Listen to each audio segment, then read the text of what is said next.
เรื่องราวอันน่าเศร้าซึ่งกล่าวว่าเธอเป็นนักร้องสาวผู้มีใจกระหายหาความยิ่งใหญ่ที่ข้อเสนอได้รับการสนองแต่พรนั้นกลับคือคำสา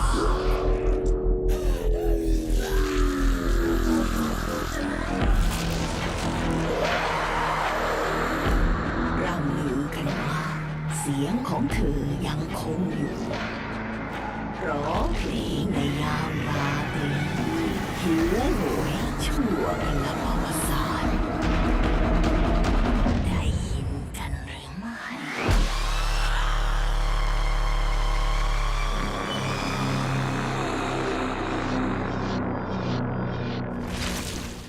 Hello and welcome to another Dead by Daylight broadcast. How about that world premiere we just watched? It looks so good. Like, I need that to be a show, like, right now. That would be so great. And shout out to the team who's been working on these great assets. It's been so cool seeing the reactions on the community, these trailers and teasers.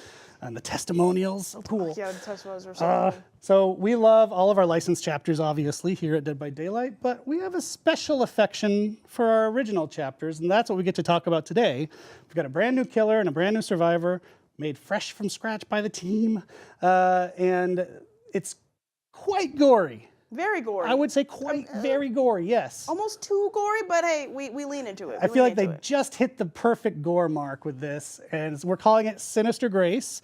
So without further ado, let's get into the Dead by Daylight Sinister Grace broadcast. Yes, and leaning into folklore is not anything new to Dead by Daylight. But oh my God, like, does it deliver? It always delivers. And Sinister Grace is no different. With Sinister Grace, we've got the Thailand community to thank for this amazing legend of the Krasu. And, you know, I've never seen a Krasu before this, and now I can't unsee it. But, you know, hey, that's just how life goes sometimes. But today we're going to be dropping into the Krasu's folklore, learning her gameplay, and also meeting our new survivor, V. And taking a quick look at what's down the road in Halloween time. A lot to do. So let's go ahead and take a look at our run of show to see what we've got. All right, so for everyone out there asking right now, but Dork, what is a Krasu? I'll be sitting down with Dave Rashad, our creative director, to learn the legend behind our new killer and talk about the chapter's Thai influences, its musical connections, and more. And this mysterious person asking you what's a Krasu would then be asking, how does the Krasu play? So we're going to bring out killer designer Louis to tell us what you can expect gameplay-wise with the Krasu as a floating head. Then Dork is back with Rose to look at the latest collections coming to the game, including our new Sinister Grace chapter collection. And after that, Eric and I will be teaming up to give you a sneak peek at what's around the corner for Halloween time. And finally, we'll close out the show with a preview of what's coming in October in Dead by Daylight. But since you're also watching today's live stream, we thought it'd be crazy if you didn't get a reward, okay? So we've got 3 brand new Twitch drops for you to earn, starting from today, running until October 7th. They're super easy to claim, and you can register by simply linking your behavior account. So head over to our Twitch chat and go ahead and scan the QR code that you see here on the screen to go ahead and get that set up. And there they are, the first drop you can get for just watching 1 hour, which is basically this show. You'll get the Broken Skull badge. And then for 3 accumulated hours, you get V's drum kit. V is our new survivor, who's also a drummer, and she's awesome. And this Krasu figurine charm is for anyone who accumulates 6 hours total watch time. And speaking of time, it is now time, judging by my clock, to talk about the Krasu. So let's bring Dave out here to join you, and let's dive into the Krasu. Okay, hey everyone, and we're going to be kicking off today's show with a crash course into one of the coolest concepts to come to Dead by Daylight with talking about the Krasu. And I've been waiting to talk about this one for a hot minute.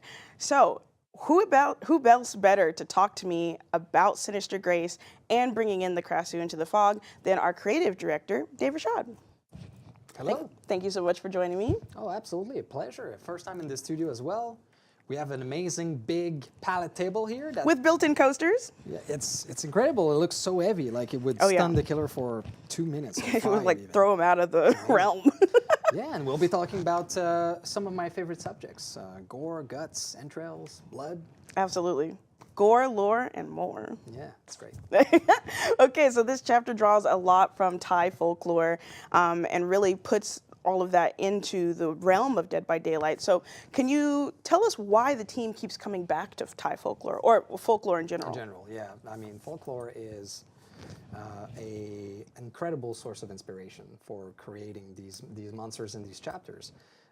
You know, human beings through history have been scared and have been telling stories to avoid danger or ailments, and all of this comes through scary stories. And so there are so many monsters that have been created like that that are very, very interesting. And for us, you know, we want to be DBD a representation of the world. We want to travel the world and create monsters of all around. So being able to go in Thailand this time and make something for our Thai community was just amazing. With the Krasu, perfect fit. Yeah, and especially when we're pulling from folklore and from communities, we want to be respectful and do whatever we can to make sure we're approaching this from a educated stance and want to make sure we get it right. So what can you tell us about how that kind of also works with Sinister Grace? Oh yeah, absolutely right. We want to make a representative, respectful, yeah, like you're mentioning. And to do that, sometimes we do have colleagues, you know, a lot of colleagues, and some of them come from these different places in the world and know about this specific culture. So that is helping tremendously. But, you know, we don't know everything, and so we often have consultant, every time, we have consultant that come from these community, that comes from this culture, that grew up in these countries, and they can really help us make this respectful and representative. Yeah, okay. And so for the people out there who don't know what about this folklore, can you really explain what exactly a Krasu is? Absolutely.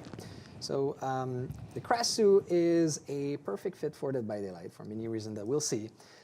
It's such an interesting character that in a monster form, something that, you know, probably the viewers have already seen in the PTB or in marketing, is a floating head with dangling organs just beneath, you know, very gory, very satisfying. Yeah. And this monster roams the night and is hunting for food and can never be satiated.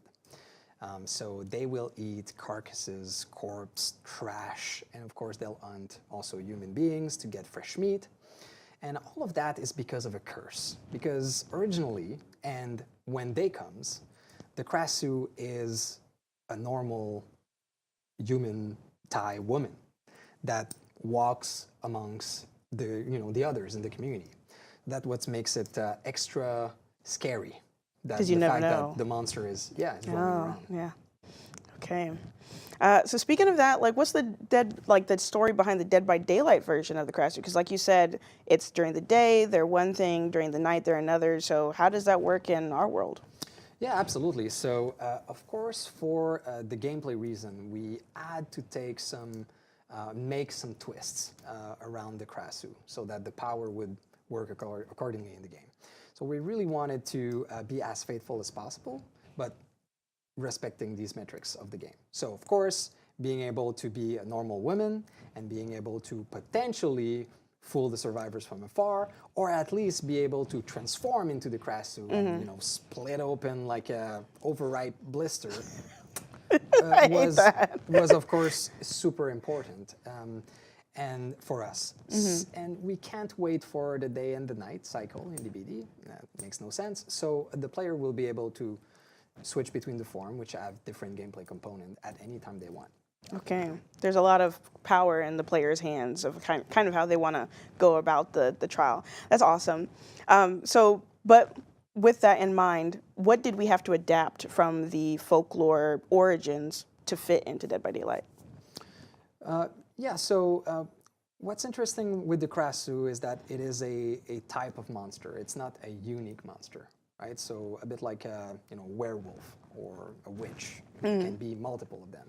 And so they have, when they are in human form, they have different origin, they have different story, And that's where we had a chance to build a very interesting character with some components that would go to the gameplay and to the power and the presentation of the character. So of course the Krasu itself, the floating head, is as close as possible to and as faithful as possible to the monster. And then the human form is where the twist come from in the origin. So we have a beautiful Thai woman called Burong, which is a talented opera singer.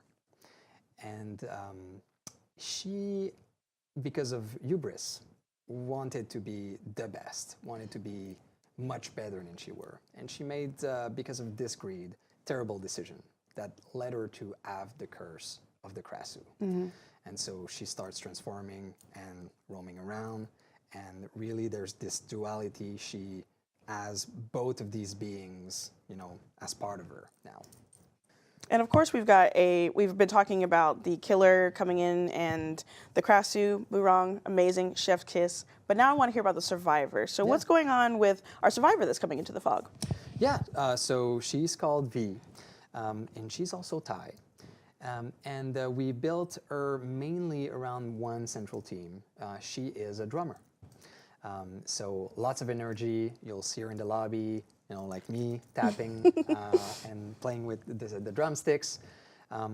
And we wanted her to be, as a personality, someone that you'll like her to be, you know, your friend. She's the firekeeper of the group, of her band, but also of a group of survivor, let's say. You know, the heart of her community. And what's also very interesting is that compared to the Krasu, who has a juxtaposition of, you know, corruption and beauty, she represents the modernity of Thai culture and the respect to the traditional part of the Thai culture.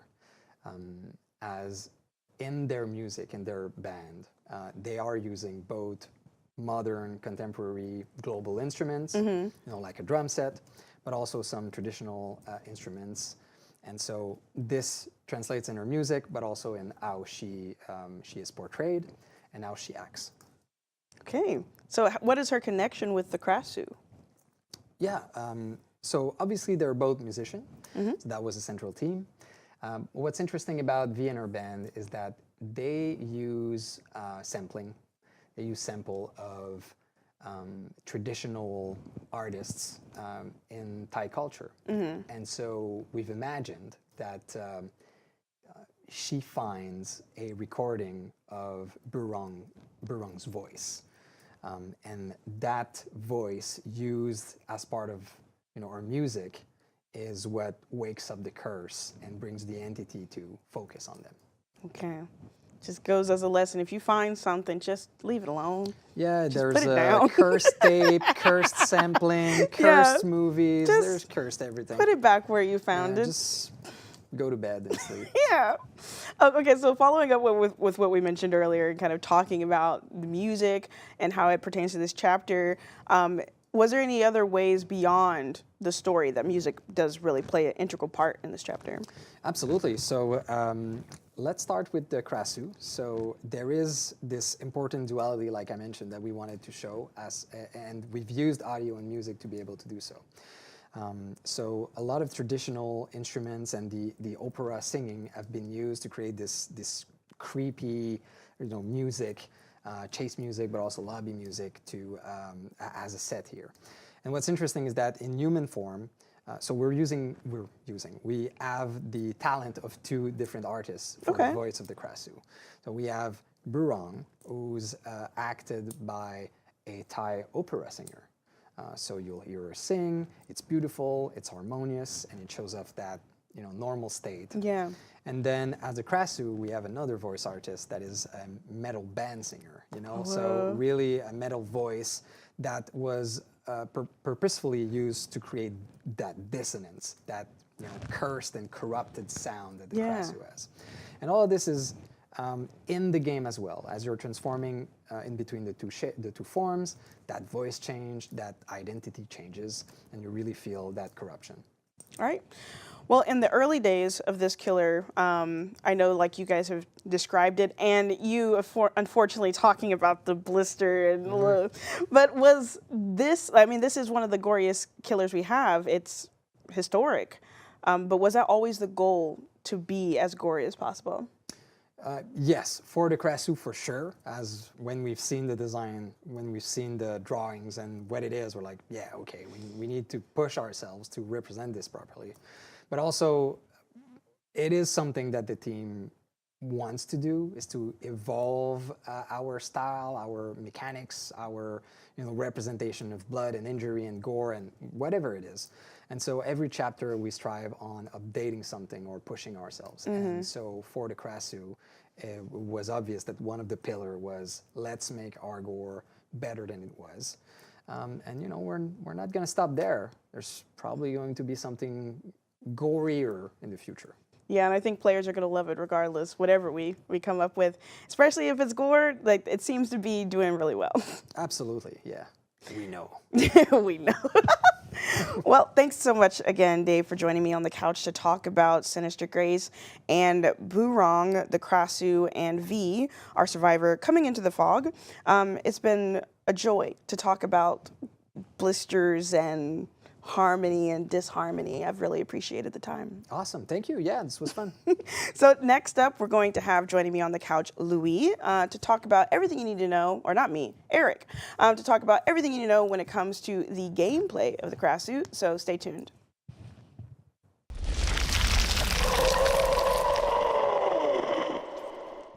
All right, so as you can tell from what we just heard from Dave there, the Krasu is hands down one of the most unique and gory killers that we've ever made in Dead by Daylight.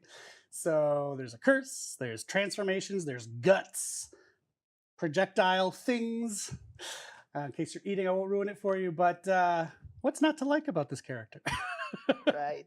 So joining us here is Louis, the game designer behind the Krasu, to tell us all about how she plays.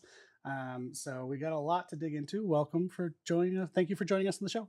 Thank you so much. I'm honored to be there with you guys. The honor is all mine. So we just heard about the lore from Dave. Pretty wild and amazing and deep. Did you know anything about that folklore before you were working on this character? No, and I was really lucky. The concept of the killer is so cool. And it was also kind of like doing two killers at once. We've had like shapeshifters in the game before, but the Krasu is really spatial. It's more grounded, visceral. You have this incredible contrast between her two forms that really plays into the horror. One of the biggest challenges we had is to create this bridge between the two forms and her curse. And we tried to bring something different on the gameplay side. Yeah, heck yeah. So now that we've officially, or at least after this show, officially released the Krasu into the Entity's realm, people are going to start to play it. What do you want them to feel when they play as this killer? Have you seen her? She's scary, right? The Krasu is a bloodthirsty killer. Wanted the player to feel like hunter going after the prey. You have this urgency around cursing people to release your full power, play as the head. The head is creepy, it's gory. The art and audio teams absolutely nailed those transformations to really bring back the shock value. When you see her, it's nasty. Unleashing her head, go on the hunt, very satisfying, should make the player feel really powerful. Survivors, they should be on alert. You don't want to be cursed, you try to avoid it. If you get cursed, the tension climbs, the floaty head is coming for you, and it's coming fast. Words to live by. You don't want to get cursed. I definitely don't want to get cursed. So can you break down the Krasu's gameplay a bit now? Yeah, for sure. So you start the trial in your human body with the goal of cursing survivors and unleashing your true power, transforming to become this floaty head, doing major damage to survivors. And the human form is kind of a setup for becoming the true killer. Yeah, that's exactly what it is. To damage the survivors with the head form, you need first to curse them. So you can use your regurgitate attack. Basically, you're going to spit your guts like a projectile to We've all been there. survivors. Once they're cursed, you can just go wild with the head, transform, and then you will have access to 2 new powers. The first one is a traversal power, a great tool for map traversal, for pressure. You can go towards like gens, you can catch up to survivors. It's also a bit sneaky as you're really low to the ground, so maybe you'll be able to surprise an oblivious survivor. It's always good. You can then finish with the whip attack. You're basically using all your dangling organs to injure survivors and take them down. As one does, right? You know, you got the organs, use them. As for the Krasu, can you transform at any time, or is it only when the survivor's cursed? We wanted you to be able to really transform whenever you want, even if it's just to use your traversal ability to cross like the map. You can only injure survivor with your whip attack if they're cursed though, so you really have to figure out what survivor is cursed, paying attention to survivors' statuses and portraits. The transition from body to head, it's great, it's seamless, it's amazing, like you're really unleashing something. While it takes a bit more time, and as you need to regenerate when you want to come to body. And for the more standard killer actions, do you need to be in your human form for that? No, that's also something we wanted to do as design. You can pretty much do every interaction as head. You can open lockers, break walls, damage in, even pick up down survivors and carry them to hooks, which is as gross as it sounds, right? The only exception is about pallets. You will vault them, which is a great power, and so you can break them.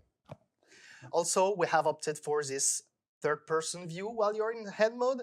It had great visuals. It also has a lot of gameplay impacts for the killer. Well, speaking of gameplay impact, with the Krasu also comes a new killer item.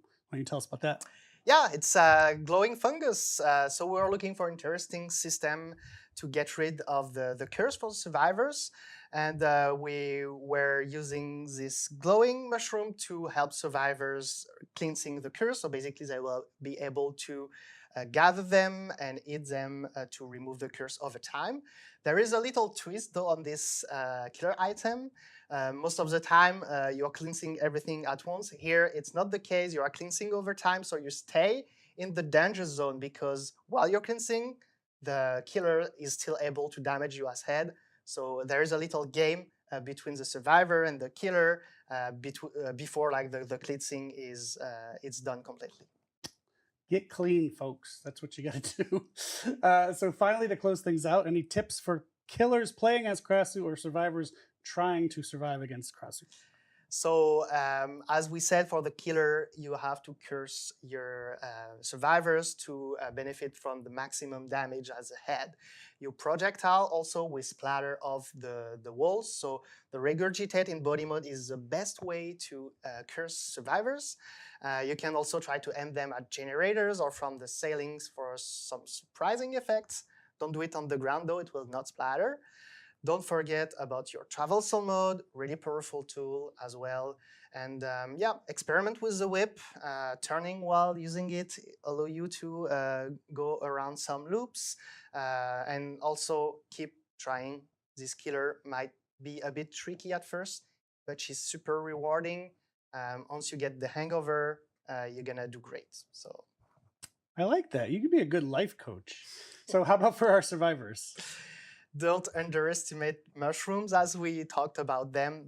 Another good life lesson. Yeah, right. The head can hurt you if you're not cursed, right? So eat mushroom to get rid of the curse. Be altruistic.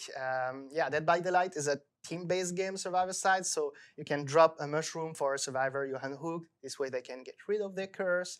Or you can also take some protection hit for them. Like if you're not cursed, the head can hurt you, so you can protect them. Get use of the timing of the whip attack. You can sometimes dodge it if you're good with the timing. So yeah, that's it. Awesome. Well, thank you, Louis, for joining us and taking us through that. I can't wait for everyone to get their hands on the Krasu in just a short amount of time. She's such a great addition to DBD. It was a real pleasure to be here. We had a lot of fun to work on this killer. We hope the players will have the same fun playing her. And yeah, I hope they will enjoy. And speaking of fun, I thought maybe you brought something to transition us out with. Yeah, you can have fun with this, which is Krasumori. Bye, everybody. All right, let's check it out.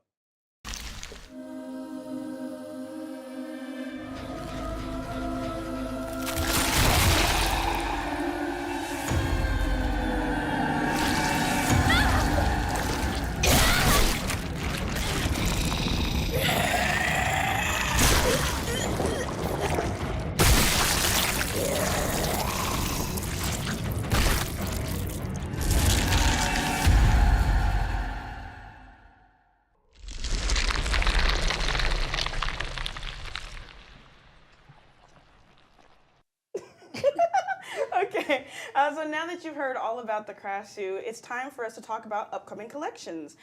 So we're going to be showing a pair of collections here today, and who else to walk us through it than a familiar face that you know and I love, Product Director Rose. Hi, everyone. So now that the chapter is about to be out, obviously that means collections and some awesome cosmetics that are going to be coming. So maybe can you tell us a little bit about Sinister Grace and what it was like to make cosmetics for Floating Head? Yeah, sure. So both the Krasu and V are really cool characters, and it was a lot of fun to get inspired by both like modern and traditional Thai elements. And we also worked really closely with both our internal and external Thai consultants to make sure that the chapter was really as authentic as possible. Okay. I'm going to focus on the very rare outfits today, but a big shout out to the team. All of the outfits are really, really cool. Okay, yeah, I cannot wait for you all to see it. I've seen them and they're baller. So let's go ahead and start out with our drummer V. Let's go ahead and walk us through that. Yeah, so V's very rare outfit is called the promotional shoot. It's an outfit that she wore to like a band photo to promote her band, of course. And it's got like more modern Thai fashion designs. This is her rare outfit, band promoter. And we also took a lot of inspiration from actual female Thai drummers and musicians to see how they represent themselves. And we also tried to inject a lot of like Thai elements into the outfit, the very rare in particular, because we know that in traditional Thai fashion, there's a lot of like vibrant and strong patterns in them. And we really wanted to showcase that in V's outfits because she has that like cheerful, optimistic, like bubbly personality that we wanted to emphasize. Yeah, I think you all like really pulled it off because her cosmetics really do like tie back to that energetic like hype feel, and you can even see that in her animations. Yeah. So then when we're thinking about the Krasu, what can you tell us about how it was or if you all had to change your approach because she's going to be ahead most of the time? Yeah, that one was a challenge. Like in the end, we had to make a lot more content than we expected to because we wanted to make sure that when she's in that floating head mode, as you do, like as people do when you're a floating head, you want to keep your accessories and like your kind of the hairstyles to go with it. And then of course we wanted to incorporate some like blood and horror aspect to the floating head. So every floating head of every outfit is different. Like it has its own unique characteristics, and we really took care to like make that a thing. So it took a lot more work than we expected, but you can see the results are cool. So like her rare outfit, which is called the Weekend Slaughter, it represents a more like modern city look, as you can see with the jeans and the blouse there. And with her very rare outfit, you'll see more traditional Thai elements, as this one is inspired by a classic Thai outfit called a chaki. And it was when she was like, because before she was cursed, she was an opera singer, that we went with that outfit. Like it has an elegant look, and it's something that she might have worn at one of her performances as an opera singer. Okay, well, I'm really looking forward to getting my hands on this collection for both the Krasu and V. But now I think we're going to go into a different collection that's got a bit of a different... So this has got a really fun origin. Let's go ahead and walk right through this meow. Oh my god, that was not on the... But okay, yes, so the Night of the Living Cat collection is a manga adapted to an anime.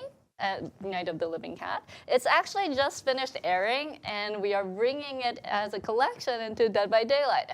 Super cool. So spoiler alert, we're going to be talking a little bit about, we'll be showing like images and concepts and stuff. So if you want to go into the anime blind, just mute now, and Dork will wave at you once you're done. I'll do this for you and be like, hey, come back. It's safe now. So just look at me. Keep an eye on me. Look, I got you.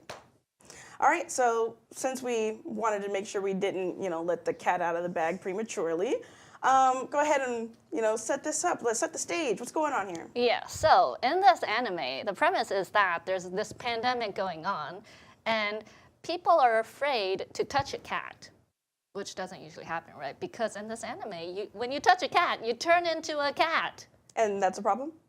Well, yeah, I guess. Oh. Like, Okay. so you touch a cat, you turn into a cat. So people are like, oh no, I want to touch a cat, but I don't want to turn into a cat. What do I do? So that's the whole the background story. I see. Okay, Yeah. okay. So touch a cat, be a cat, stay a human, have bills. Ah. What do you choose? Yeah. You Oh might God. touch a cat, probably. Yeah. Yeah. I think. Yeah. I don't know. It's kind of like those zombie apocalypse kind of. Yeah, exactly. Yeah. It's like those like riff on a zombie movie, but the zombies are cats now, which I prefer, I guess. Yeah, I think so. I think that's an apocalypse I'll stay for. So, with that in mind, like I said, I'd be infected immediately. But how did this make its way into Dead by Daylight? Yeah, so that's actually a really interesting story because the creators of the anime are actually fans of Dead by Daylight. Oh. And they reached out to us asking like, hey, do you want to have like Dead by Daylight characters as cameos in the anime? And we were like, yeah, Obviously. yes, please. And then they sent us all their reference materials and we were looking through all that cool stuff. And we were like we were super intrigued by what we saw. There was like a cat on a rhino. There was this like girl in a uniform with the water gun shooting at cats, and then there was this cat on a bear charging forward, and we're like, we need this thing Dead by Daylight. Yeah. Like, check it out. So, yeah. Okay, so then from that amazing charcuterie board that you just presented to me, which ones did we choose? What outfits Yeah, came? so it was a hard decision, but of course the protagonist, Kaoru. Okay. So she'll be a outfit on Yui in her iconic outfit. She'll have her really cute cat backpack. Aww. She won't have her water gun, unfortunately, but she'll have the mask.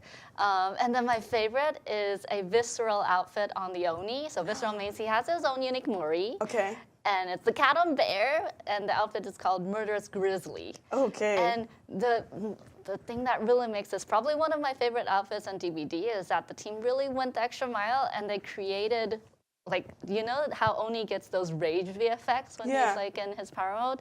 They turned that rage VFX into a cat. Oh my So God. the VFX is cat shaped. Oh, And okay. he I has a can't. mori with cats. And I can tell you that the team was like, whose cat gets to be in this mori? Like there was Yeah. like a coliseum. Oh my God. I wish I could have had Pippa and Posey in there. Oh my God. That's amazing. Yep. Okay, we're going to be able to see this? Oh yeah, sure. So I think we're gonna show the mori for the first time here with the Yui outfit as well. Okay, let's It's so see it. cool. Yeah, that's Oh, Kaoru's it's so triumph. good. Look at that backpack. So cute. Oh my God, I cannot wait. That is so cool. Oh, and you can see the VFX. red. Do you see the cat VFX? Ooh, ouch. Yui, wrong turn. Oh, Lord. Oh, the little sparkles. Oh, Oh, you do not touch the cats. oh, ow. Oh, my God. Neck bite. Ah, that looks so painful. Okay, well, I definitely don't want my neck ripped out by Oni, but at the same time, I kind of want to experience that Mori on my P100 Toledo. But okay, that was a mountain of content. Oh. I love my job, guys. So to round everything out, how about we go ahead and slip into something a little more cozier and talk about the seasonal You want to get them collections that we got to in. come back first? What? Get the people to come back. Oh yeah. Hey, sorry about that. I was about to leave you behind. I apologize, but please come back. It's time now. But okay, now that you're here, let me go back. So it's time to get a little cozy. Yep. And because we're getting into that season, so what can you tell us about those collections coming up? Yeah, so we're both in sweaters. It's sweater weather now. Sweater And weather. in Dead by Daylight, we're getting ready for the fall as well. So there's our autumn fashion collection, which is super cool. I'll run you through it. First one here is for Julie. She has a new red tree outfit. Look at the back. Ooh, that looks so cool. And Michaela has Oh, a really wow. cool falling star outfit. I like that skirt so much. Same. Kate with her fall trot outfit. That's a cute hat. Love her scarf. Yeah. And then Aurella Oh my God. gets a magic season Oh, outfit. look at her. Oh my God, I need that. I need that in my life right now. Okay. Thank you so much for walking us through everything, Rose. That was awesome. Not only did we talk about the chapter collection, we also talked about night, and slipping into the cozy season. I cannot wait to get all of these. But next up is actually going to be me and Eric on the couch to give you all a preview of the upcoming Halloween celebration that we've got. So you're not going to want to go anywhere. You're going to want to sit your butt right there and keep earning those Twitch drops. So we'll be right back. Bye.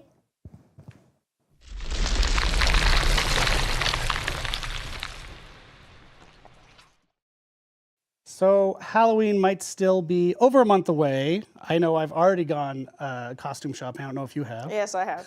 I have gone to all of the stores. I saw DVD costumes at a little store called Spirit Halloween. Shout out to them and to shout out to our costumes. So it's over a month away, but as we live in DVD land, it's basically always Halloween. It's right here. Yeah. It's right here. It's Halloween's in the heart, as they say. It's kicking off very soon in our game, though. Our annual Halloween event, Haunted by Daylight, is back, and it's ready to welcome you into the Void Realm again. Oh, look at that. Yes, look at this, with returning Void pumpkins, haunts, and every other staple of the event. Yes, and this year's Haunted by Daylight will run from October 14th, day after my birthday, know the assignment, to November 4th. And it will include new actions and abilities that our players can actually enjoy during the experience. So one of the first things you'll notice is in this shift in this year's Haunted by Daylight is this year's color palette, as we're injecting orange back into Haunted by Daylight and really leaning into that seasonal fall and Halloween vibe, and I'm so excited for it. Orange, you glad the community asked for more orange in this? Yeah. See, now I understand how Rose feels from all the cat puns I was doing earlier. So the first thing that players are going to be able to enjoy is the Void Crystals that now have a new ability called Remote Gen Repair. So the Void Crystals will start at working as smoke bombs, like you know and love, and now you can actually insert them into a generator, and it will do automatic gen progress. So you don't even have to be there for over a short period of time, though. Only a short period of time that you don't have to interact with it. Who is out there upgrading our generators for us? It's amazing. On the killer's side, you'll still be able to acquire captured haunts after making a deposit in the Void Well, but now we'll be able to use those haunts in a new way. As with last year, you can send your haunt out like a projectile to attack survivors. And now, if you have the haunt still in your inventory, while you break a pallet specifically, the action will be much faster and accompanied by some really cool new VFX. So using this also will then consume that haunt. Okay. And as usual, Haunted by Daylight will come with a ton of rewards that you can go ahead and earn while playing the event, including our 2 featured outfits, the Inferno Core outfit for Felix and the Dia das Bruxas outfit for the Skull Merchant, both from the Tricks and Treats collection.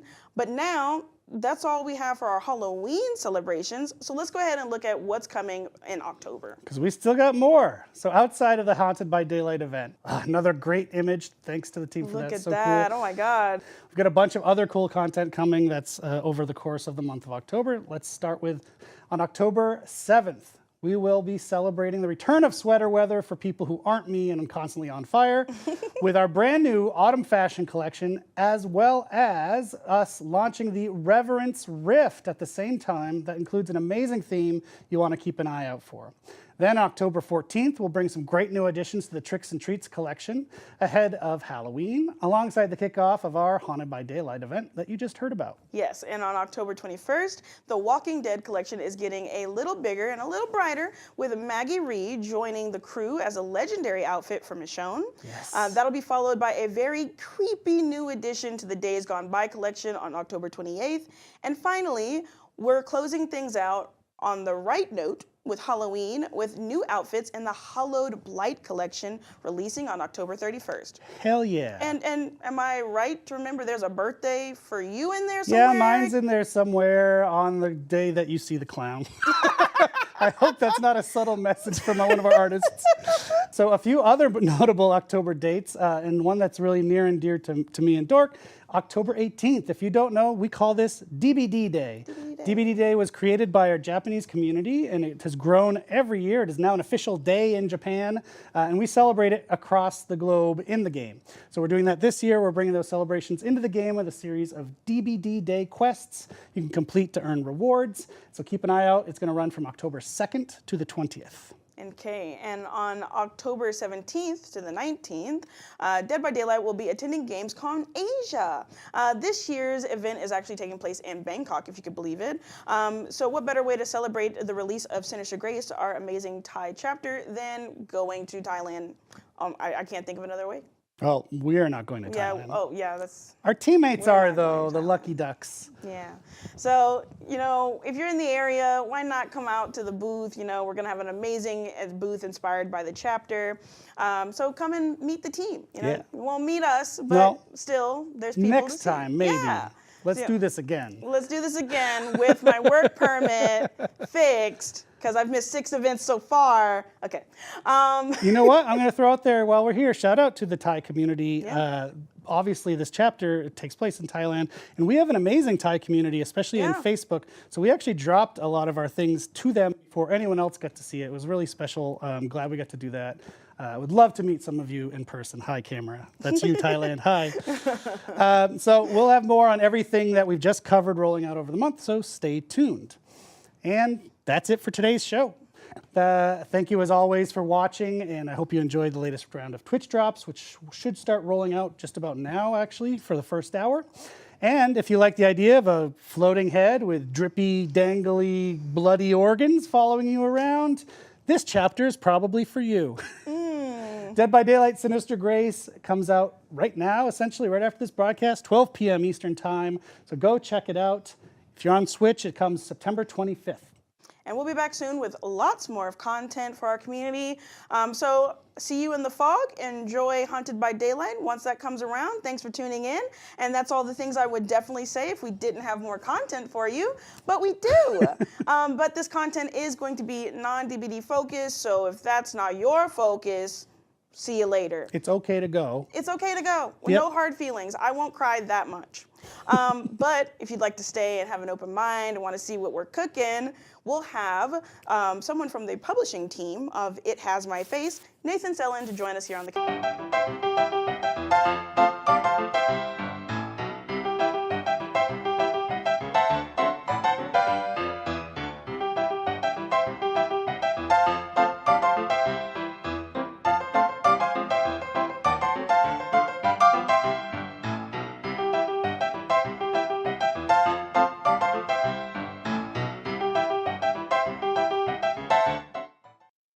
All right, we are here again with this man, Nathan Sellen, from our It Has My Face publishing team.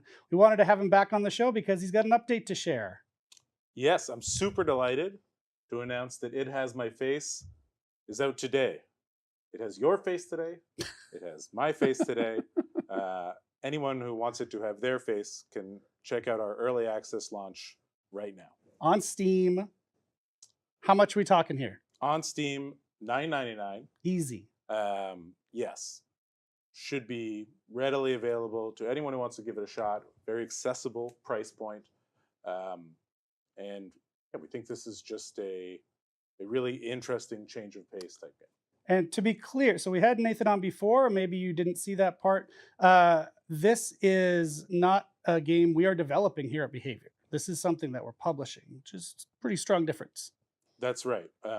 This is a game made by a 2-person team, Nightbite Games, based in Turkey, 2 brothers, so true indie, but it's something Behavior caught wind of, we wanted to support, and we're hoping to use DBD's spotlight and kind of tilt it just a little bit to shine some attention on this small, really fun game.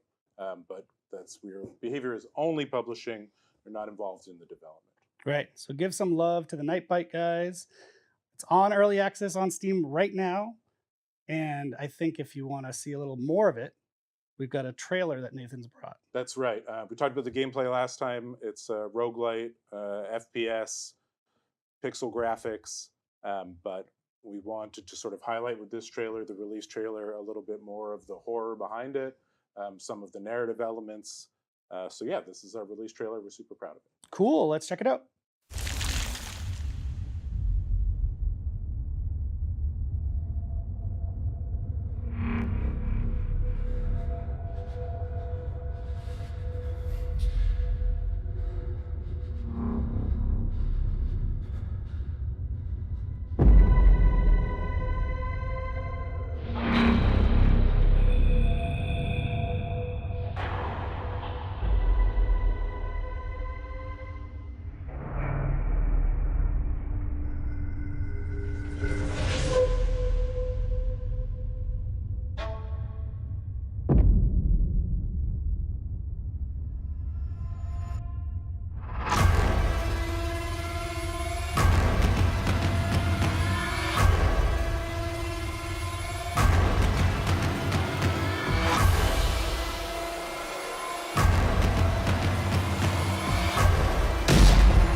And early access for the time being. We don't have a set release We do date. not have a set 1.0 date. We are going to be actively engaging with the community to figure out what exactly we want to put into that 1.0 version. We've got a lot of ideas at this point, but we're still thinking through how much is going to go in there, and thus how long that's going to take. But probably first quarter of next year, it'll hit 1.0. But I would say the vast majority of the game is in this EA version. Got it. Well, the last thing we haven't mentioned, if you are a DBD player that's stuck around, it might be relevant to you, actually. We've got some rewards. We have some pretty cool DBD rewards, very different from, well, I think maybe let's pull them up and I can speak to them directly, but they're quite different from some of the stuff that DBD rewards have looked like in the past. So this is a banner featuring the game's key art. Nice. And that's going to go to everyone. Okay. If you fire up DBD, congratulations, free gift from It Has My Face to you. Great. And then we have two more, Pixel Dwight and Pixel Sable. See the sort of transformation of these survivors into their pixel versions. And both of these you'll receive with purchase of It Has My Face. You just have to connect up your behavior account and then boom, they're yours. All right. Easy peasy. And the last one is my favorite. This is the Watcher. He is a potential antagonist, a character in It Has My Face. He's got wavy legs and sort of somewhat, you may recognize one of his cousins in Alien Earth. He's pretty cool. And this is a badge that you will also receive with purchase of It Has My Face. Fantastic. We've had a lot of dangly appendages in this show, so fits right in. I'm glad to be on theme. Well, Nathan, thank you for joining us. Excited to see the early access, how that goes with It Has My Face. Excited for the future if you come back for more surprise treats. Thanks, man. Yeah, I mean, we're really proud to be sort of supporting these indie horror developers, and it's something that I would love if Behavior could do more of.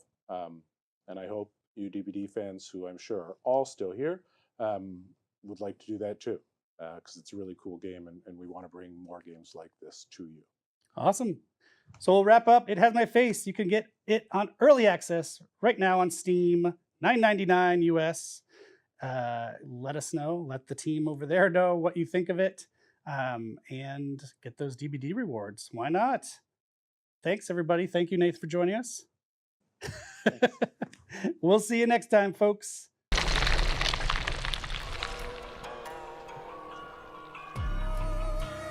We're now going to go ahead and raid out to Lilith Omen. As always, please do be kind and courteous in their chat, and we'll see you in the fog. Take care.